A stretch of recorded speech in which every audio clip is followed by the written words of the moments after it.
the best of the time. It was the worst of the time. It was the best of the time. It was the worst of the time. Herbert did. It was the best of times.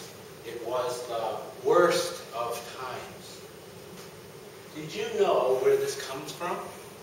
It comes from Tale of Two Cities. And if you take this and only remember these 8 or 9 words, you would be mistaken. It's one of the longest sentences in the English language. 140 words long. And you can look it up. It was the best of times. It was the worst of times. So you're probably asking about my own life. And we all have good times and bad times. Growing up in Canada, it was the best of times. It was the worst of times. When I was growing up in Canada, where I grew up, there was no Chinatown.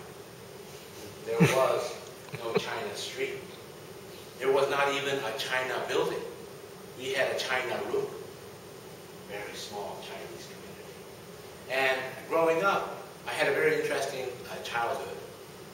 Macau and my city, Halifax, are identical. They're both peninsulas. They both have north end and south end.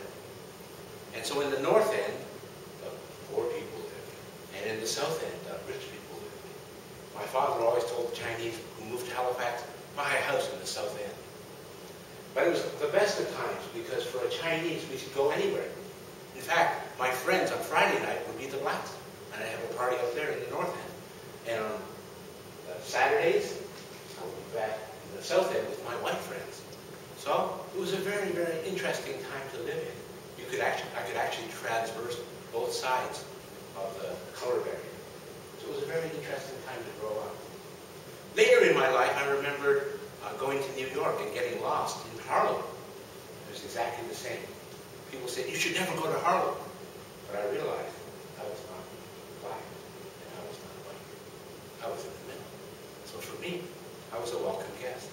And again, for me, it was the best of times. It was the worst of times.